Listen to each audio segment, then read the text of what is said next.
In psychology, we learn that we humans have fundamental drives that we experience, and we have really no control over. That's why I guess they call them drives. Okay. They drive us. One that is probably most obvious to us is hunger. So as we go through our daily lives, we don't run around saying, I think I'll be hungry now. Okay. It's just there. And it drives us. We feel it, we experience it. It can be painful, it can be fulfilling.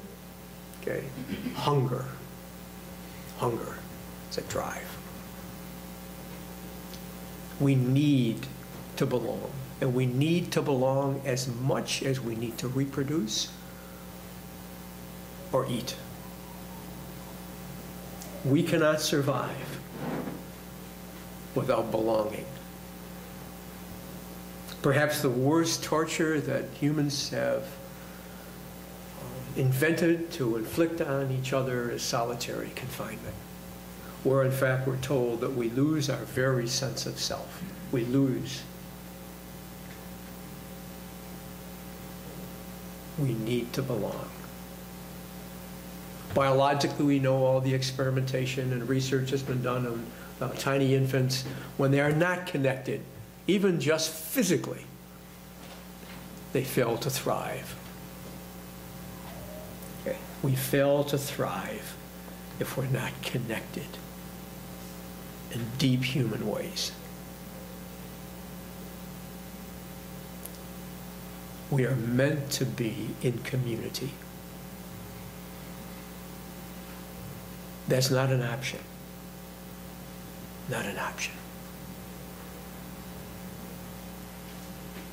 We need each other. Just as we need food and water. We need each other. Okay. And our health and our well-being and our fulfillment will all rest on our human belonging to each other. It's deep. As I sat here and I listened to the lighting of the chalice, okay, I know that anthropologists tell us that at the very beginning of our species, that one of the great discoveries was the discovery of fire. Okay, but what fire brought to us was it called us in a circle to sit around the warmth and protection of the fire. And as I sat here and I listened to the words of the chalice lighting, I put myself in the mind and heart of that Aboriginal human out there on the savannas of Africa, our earliest grandparents, okay, as they too gathered around the fire. And I said the words to myself from that perspective. So put yourself, they didn't have shoes, so I can't say put yourself in their shoes, okay? But put yourself in the place of your earliest grandparent. Now clearly they didn't have the frontal cortex, so they didn't have all the concepts that are here, but they had the experience because we knew they had emotion and feeling. We gather this hour as a people of faith. That's why they were there. That's why they were there. Okay. With joys and sorrows, oh my. They knew hunger. And they knew pursuit of the wild beasts. And they knew pain. Gifts and needs. We light this beacon of hope, which they did. Sign of our quest for truth and meaning. in celebration of the life we share together. So sitting around the fire, those earliest of social relationships. A child born around that fire was raised by the people who gathered around that fire. Okay. And so the fact, that interesting fact, that today, where does this come from? Where does it come from that here we sit today around the fire? It's deep.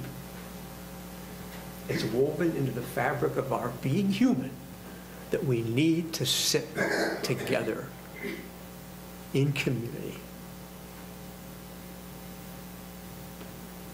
perhaps around the fire.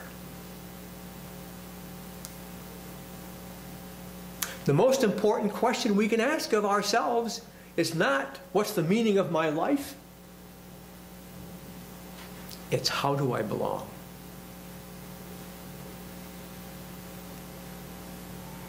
Because we won't discover the meaning of our life by looking in the mirror or contemplating our navels. Okay. We will discover who we are by being in the midst of others.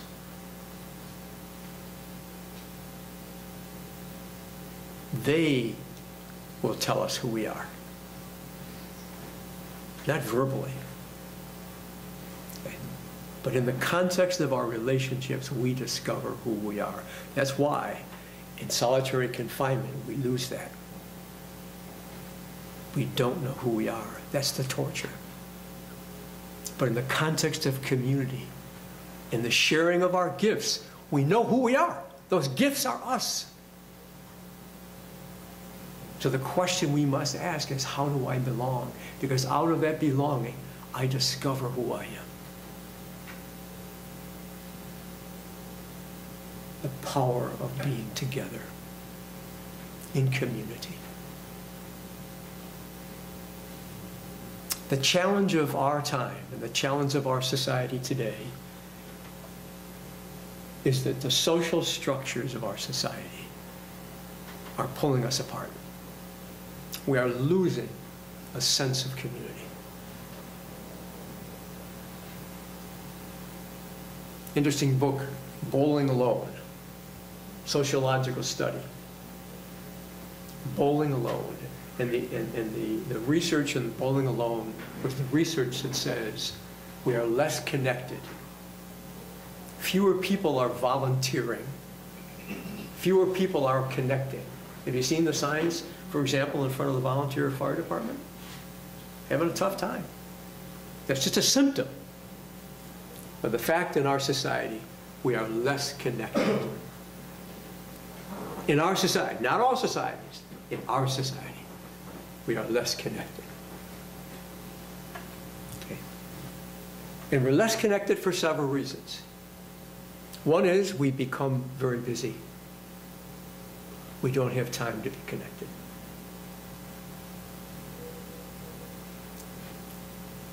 And so we know the phenomenon of the two breadwinner family, or husband and wife, trying to keep it together, okay? At times are like passing ships in the night.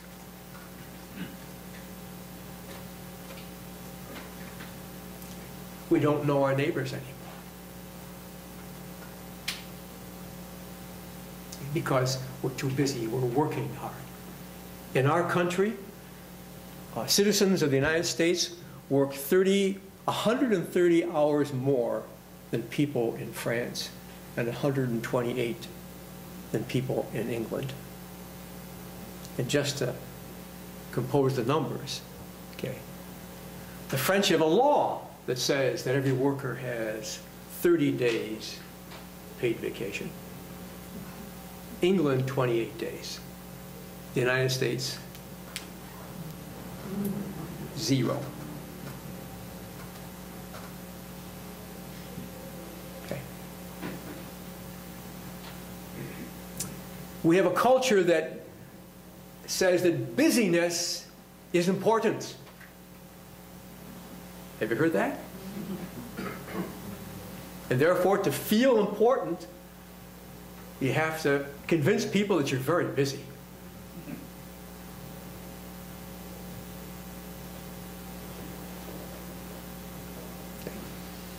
And busy doing what? Okay. Back in maybe 100 so years ago, as people began to see the new technology coming into play, they were worried. And what they were worried about was, how are we going to deal with leisure? Because with all this new technology, work would become easier and we'd have more time on our hands. That was the worry. That was the absolute worry back then. What are we going to do with all the leisure? That these time-saving devices, right? Have you heard that? Labor-saving devices. Okay. Never happened. It never happened. It happened in Europe. Europeans have become very skilled at leisure. Okay. Okay. Not here. Not here. Okay. So we're very busy doing what? We're very busy consuming.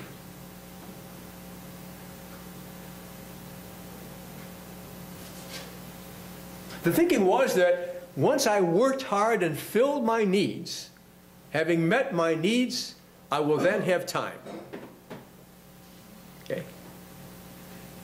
But in this society, we have, once I've worked hard to fill my needs for this product, then I have to work harder to get the next permutation of that product. Okay.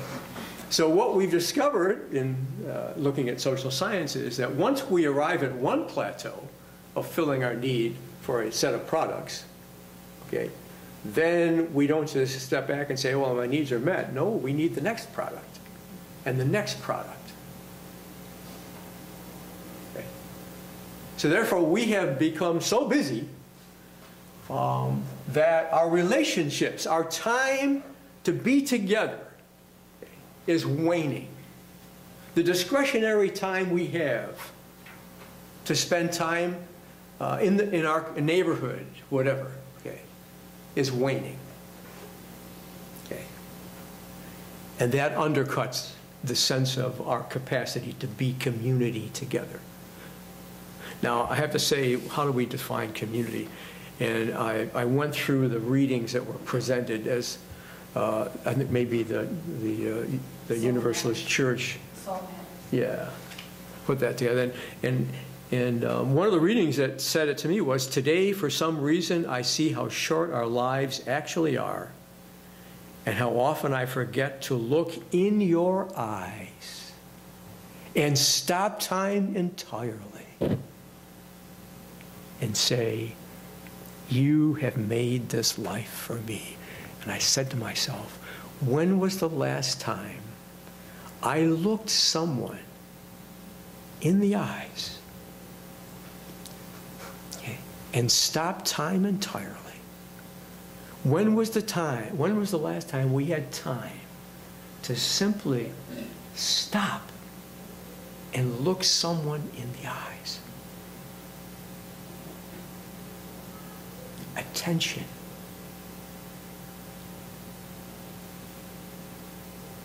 Because we're too busy. And that busyness is subverting our capacity to be community, and the research shows us that. The other thing is technology. Have you gone to, have you sat down with your grandchildren lately? Huh? Right? So we can walk in a room with 6 people, right? And they're all doing this. And they call it social media. The power of words, because they want to convince us it's social. It's got to be good. And on the social media, you can be friended. And so we collect friends on social media, feeling as if I've got friends. That subverts our capacity to be true community.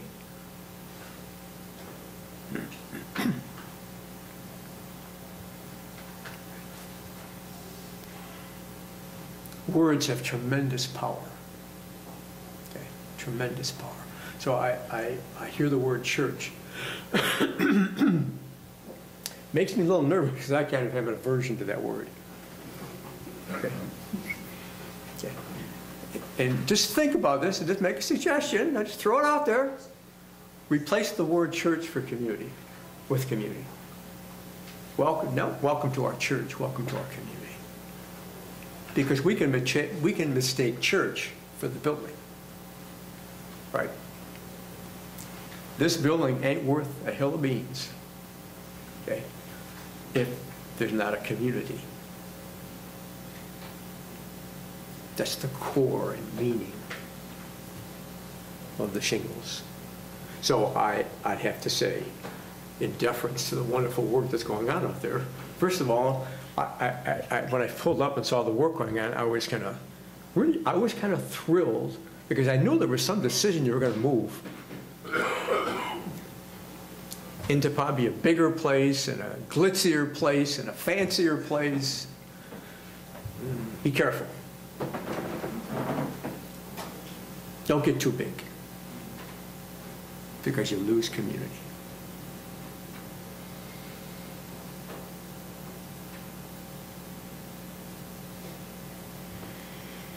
So here we are living in a society where community is waning, where that very lifeblood, it's like we're starving for human connectedness. Genuine human connectedness.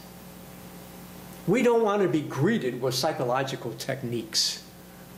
We don't want to be greeted with some kind of therapeutic message.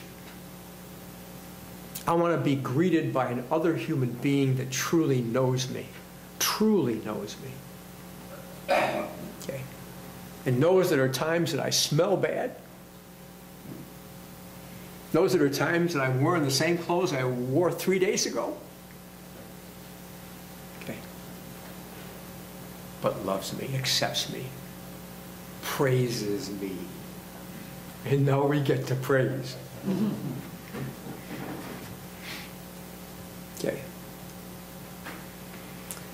Because my sense is that praise is the lifeblood of community.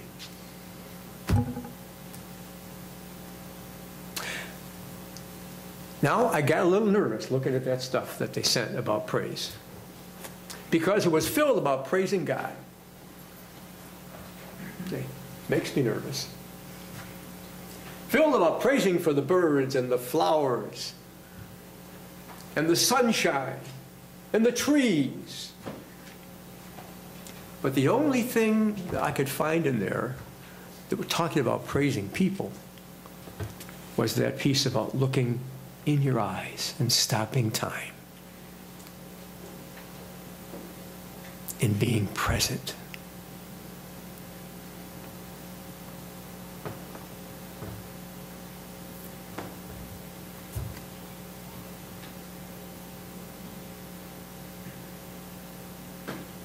There was a time, maybe a decade or so ago, when self-esteem became the big challenge. That when kids were having difficulty, we said they have poor self-esteem.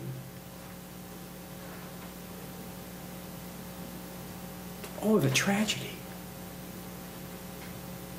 The tragedy of living in the midst of hundreds of people and having poor self-esteem.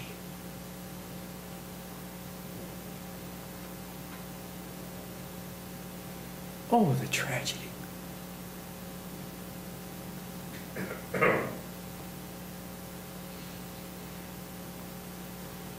Because that child with poor self-esteem is a symptom of our lack of praise,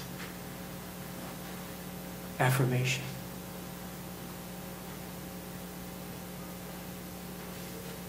Okay. So I would advise you against praising God.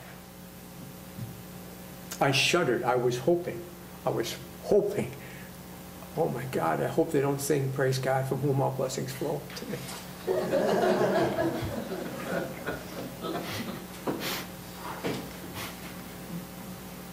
Because the minute we begin to think that we have to praise some entity, some being, some power that's out there, that's the out.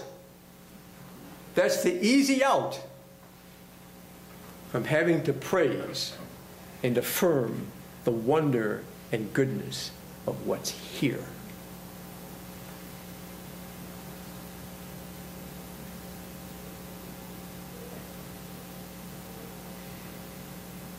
Okay.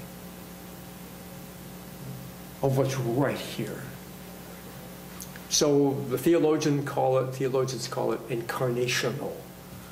The philosophers called it existential. Okay.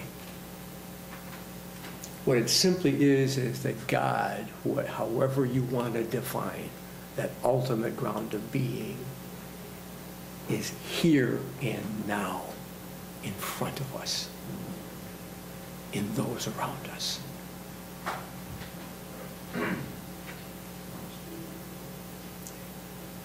Marx said that religion is the opiate of the people because it took us out of that.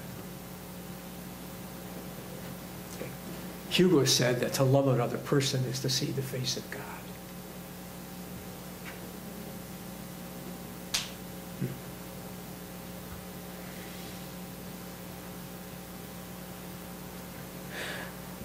I took a minute to go back in the restroom, because what I saw there on the wall was, nurture your spirit, help heal the world. Just a thought. I don't want to raise any issues here. Great. I think it's backward. I think it's backward. Help heal the world, nurture your spirit. I found the same thing on a teacup. Little tea cap this week. Uplift everybody and uplift yourself. So we've grown up in a society of rugged individualists. Okay. I have to give credit to that bank. It's a local bank whose ad says, and what's important? Me. You seen it? Pretty slick. Pretty slick advertising. Because we live in the midst of a me generation. It's all about me. That's why we have this terrible socioeconomic divide. Okay. It's all about me. Okay. Mm-mm.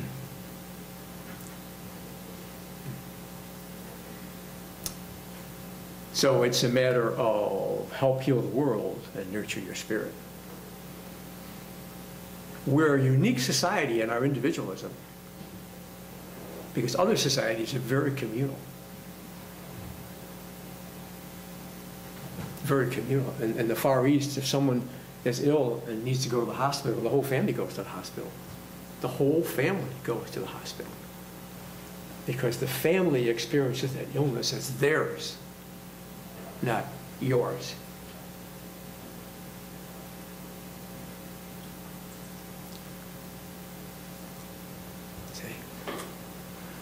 So, by acknowledging and praising the unique qualities in each of us, each other, okay, genuinely observing, looking for, affirming, acknowledging, and praising the qualities that we find in each other, okay, we are in fact in that act praising God, because God is those qualities. They are the presence of God. Okay. And therefore to praise is to raise, to become a community of praise and mutual affirmation and recognition and acknowledgement of the giftedness and the wonder of each of us. That will raise the community up.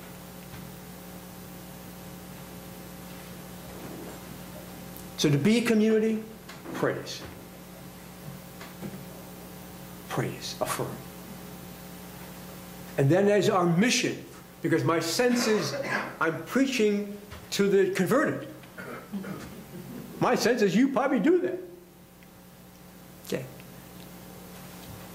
And I'm simply just saying, reflect on that. Reflect on who you are and the power of who you are. And how being community is a deep, deep, deep human experience. But then go from here into your home and into your workplace and being a person of praise. And watch that transform that place and the people there. Because many times we become hypercritical. Many times we become overly focused on what's wrong. Matter of fact, the latest breakthrough in psychology was we've been asking the wrong question. We talk about kids in juvenile justice or people in prison. We ask the wrong question. We've been asking, what's wrong with you? Wrong question. The question is, what's happened to you? And generally what's happened to them is that they have lacked praise. They've lacked people in their life that could see and affirm and recognize and celebrate and value their goodness.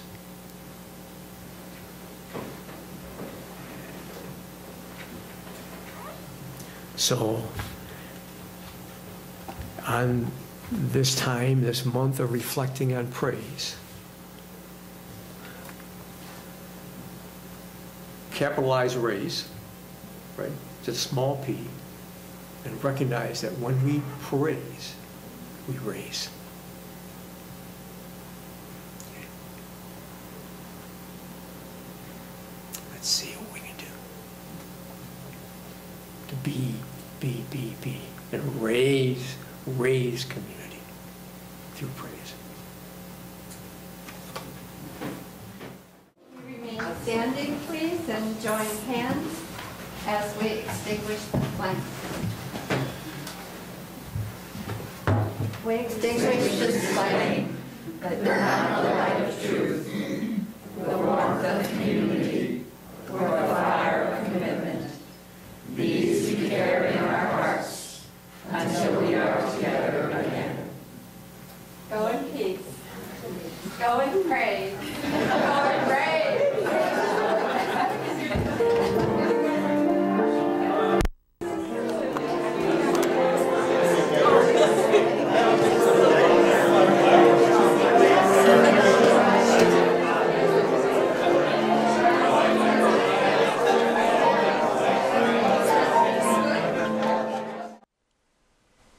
Join us for worship every Sunday at 10 a.m.